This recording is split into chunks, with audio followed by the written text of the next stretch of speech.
Ethereum's merge resulted in a proof-of-work airdrop. That means you could be on the hook for tokens you didn't even want. Ethereum's merge dominated the crypto world in September with promises of quicker transaction times, improved security, and a 99% reduction in energy consumption. However, will you end up with a surprise tax bill too? Let's examine. During the merge event, the Ethereum mainnet, the then current proof-of-work (POW) blockchain, merged with the proof-of-stake (POS) beacon chain, marking the end of POW as the consensus mechanism for the Ethereum blockchain. On the beacon chain, Ethereum joined ranks of other major POS blockchains such as BNB Chain, Cardano, and Solana. Ether is the second largest cryptocurrency by market cap after Bitcoin, and Ethereum is the chain that has spearheaded decentralized finance, DeFi, and non-fungible token, NFT, activity. The merge heralds ramifications aplenty, but what of the potential tax implications to investors, traders, and businesses alike? It's doubtful anyone will be too pleased with a surprise tax bill, but that is, potentially, exactly what they'll get. What are the possible tax implications? If we take a short trip down memory lane back to Bitcoin's civil war in 2017, it eventually concluded in a split in the chain into Bitcoin and Bitcoin Cash. This event was coined, no pun intended, as a hard fork. In this instance, new BCH coins were issued to BTC holders and, as a result, this gave rise to taxable income at the fair market value upon receipt of BCH for the recipients. Furthermore, if any BCH holders went on to dispose of their coins, any accumulated gains or losses were subject to capital gains tax. Is a civil war brewing among the Ethereum community due to the merge? There are certainly rumblings, and it looks as though the POW consensus could continue to be supported by some Ethereum miners. This potential forked version of Ethereum already has the ticker ETHW, which stands for Ethereum PW, with ETHW continuing with the POW code base and ETH forking to the new proof-of-stake chain. The tax implications depend on where you live, your tax residency.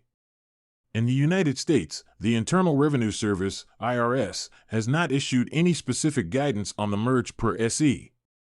However, for ETH holders who receive an equivalent airdrop of ETHW, this is beyond doubt subject to income tax, just like the BCH in 2017. The IRS does have clear guidance on this. In the United Kingdom, an airdrop of ETHW is treated differently. According to the guidance, it can be inferred that no income tax is applied upon receipt. Revenue and Customs has gone one step further and provided some guidance on what it describes as a one-way transfer, citing the Ethereum mainnet to beacon chain upgrade. Its view is that Section 43 of the Taxation of Chargeable Gains Act 1992 will apply to this scenario. Simply put, a taxable event subject to capital gains tax was not triggered by the merge. Instead, the cost basis of your existing ETH is attributed to your ETHW token, and any subsequent disposals will accrue a gain or loss as normal. What about staking and mining? Investors and traders can stake and lock in their ETH and receive rewards. They should take a conservative approach to these rewards, even if tax guidance is unclear. For U.S. holders, following the merge, crypto mining and staking are both subject to income tax upon receipt and capital gains tax, CGT, upon disposal. However, staking is a contentious topic and is subject to an ongoing court case, so this may be set to change in the future as the case proceeds. In the UK, ETH staking and mining rewards are generally miscellaneous income, less certain allowable expenses, and subject to income tax upon receipt and CGT on disposal. However, this also depends on the degree of activity, organization, risk, and commerciality. So what are the odds? In a hard fork, the mainnet blockchain becomes part of the newly merged blockchain. All smart contracts along with previous data move over. An Ethereum hard fork is unlike forks we've seen before. The merge was a planned upgrade. An ETHW fork most likely lacks the necessary support from exchanges, DeFi protocols, and oracles. Just like Bitcoin Cash, ETHW, in my view, will become an insignificant sideshow in the shadow of the prevailing post-merge POS chain. Essentially, this type of fork updates the protocol and is intended to be adopted by all. Moving from ETH, POW, to ETH 2.0, POS, token holders convert ETH on a 1:1 basis for ETH 2.0, and the original ETH gets burned in the process. Practical advice for investors and traders. Investors and businesses should exercise an ounce of prudence and prepare for this scenario by creating a tax liability provision. You will not want to be in a position where a hard fork occurs, and in the worst-case scenario, the value of your Ether declines significantly post-merge, inhibiting your ability to raise funds to pay your crypto tax bill.